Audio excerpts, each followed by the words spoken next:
Hello student, welcome to my channel math with Gazala. और आज हम बात कर रहे हैं क्लास 10th की चैप्टर 5 की एक्सरसाइज 5.3 के एक्स्ट्रा क्वेश्चन की। ये हेल्प बुक है। हेल्प बुक में बहुत सारे एक्स्ट्रा क्वेश्चन दे रखे हैं।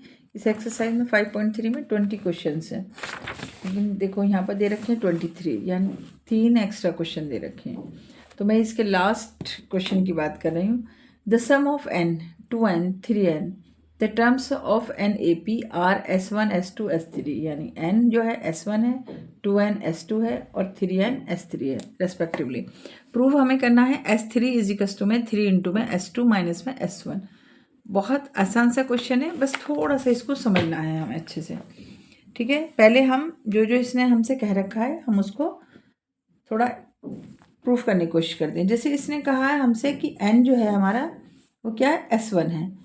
तो अगर मैं Sn लिखूंगी तो कैसे लिखा जाएगा ये Sn? अगर मैं लिख रही हूँ तो n/2 Sn, मतलब ये यहाँ पर टर्म जैसे 1 2 3 4 लेते हैं ना, कांस्टेंट वैल्यू जो भी होती है वो है यहाँ पर ये Sn। देखो ये n जो दे रखा है, मैं इस टर्म को निकाल रही हूँ पहले।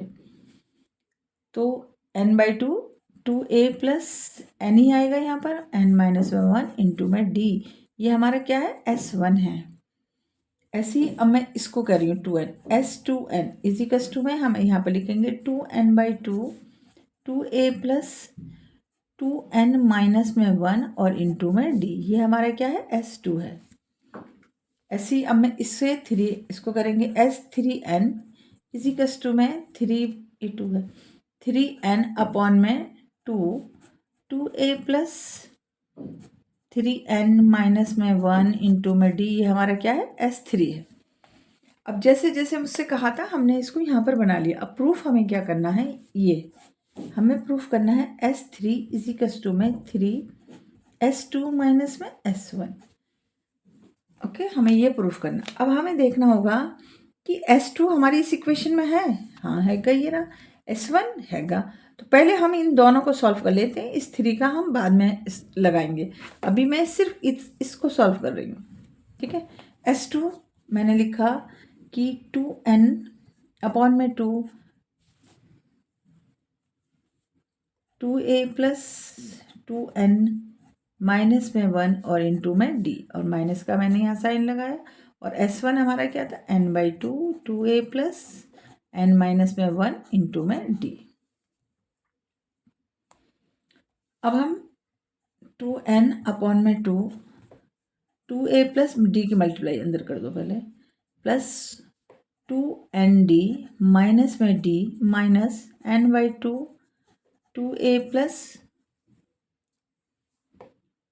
d की मल्टीप्लाई करो dn और माइनस में d। हमने यहाँ इसको ऐसे कर दिया। अब देखो n/2 मुझे यहाँ भी दिख रहा है, ये पूरा एक इक्वेशन है, ये पूरी एक इक्वेशन है। n/2 मुझे यहाँ भी दिख रहा है कि मैं यहाँ से ले सकती हूँ ये n/2, और n/2 यहाँ पर भी। तो मैं दोनों में से n/2 कॉमन ले लेती हूँ। n/2 हमने यहाँ पर कॉमन ले लिया, n/2 ले लिया तो यहाँ पर 2 है। अब इस 2 की मल्टीप्लाई मैं अंदर कर रही हूँ। यहाँ पर देखो इस 2 की मल्टीप्लाई अंदर कर रहे हैं, 2 to the 4a प्लस में 4nd और माइनस में 2d माइनस ये n/2 यहाँ आ चुका है। तो मैं इस माइनस से अंदर के साइन भी चेंज कर देती हूँ, 2a माइनस में dn और प्लस में d। किससे, इस माइनस से, जब मैंने ब्रैकेट ओपन कर दिया। यहाँ तक हमने इसको कर लिया। अब हमें देखना होगा जो जो सिमिलर है हम उसको सॉल्व कर लेते हैं। जैसे 4n है, लिख लो एक बार और, n/2 4a माइनस में 2a, ये 2a यहाँ लेकर आ गई, प्लस में 4nd और माइनस में dn। अब क्या रह गया, माइनस में 2d और प्लस में d। ये हमने एक साथ सब लिख लिए। माइनस करो, प्लस माइनस जहाँ पर भी हो रहा है, n/2 कितना यहाँ पर 2a और यहाँ से प्लस में 3nd और यहाँ पर क्या बचा, प्लस में d, प्लस में d। देखो अभी रखना, हम S2 माइनस में S1 कर रहे हैं। अभी मेरा ये 3 यहाँ पर जो है एज इट इज़ ऐसे ही है, उसको मैं बाद में लिखूंगी। थोड़ा सा इसको और सॉल्व करते हैं। देखो यहाँ इन दोनों उसमें d कॉमन आ रहा है, तो मैं यहाँ से d कॉमन ले लूँगी। देखो यहाँ पर क्या आ रहा है, d कॉमन आ रहा है, n/2 2a प्लस, तो अगर मैंने डी कॉमन ले लिया तो 3n माइनस में 1 और ये देखो डी आ गया। देखो डी से मल्टीप्लाई करूँगी 3n डी हो जाएगा और 1 से मल्टीप्लाई कर दूंगी तो डी आ जाएगा। ये इस तरीके से हो गया। अब क्योंकि मेरा 3 और चल रहा था यहाँ पर S3, ये हमारा क्या है S3, तो यहाँ हम 3 की मल्टीप्लाई भी कर देते हैं। S3 में हमें क्या कहा था ना, S3, यहाँ देखो S3 3 इंटू में S2 माइनस में S1, तो मैंने S2 माइनस में S1 कर लिया। अब ये 3 मल्टीपल कर रही हूँ यहाँ पर, इजिकल्स टू 3 इंटू में n/2, 3 से मल्टीप्लाई कर दिया, मल्टीपल का साइन लगा दो चाहो तो, 2a प्लस में 3n माइनस में 1 इंटू में d। थोड़ा और सही करके लिख लेते हैं, 3n S3 इजिकल्स टू में 3n/2 2a plus 3n minus में 1 इंटू में d। अब ये देखो ये S3, अभी हमने एक ऊपर भी तो S3 निकाला था। अब हमें सिमिलर देखना है कि कंपेयर करना है कि इसकी जो हमने S3 पहले निकाला है उसकी और इसकी वैल्यू बराबर आ गई।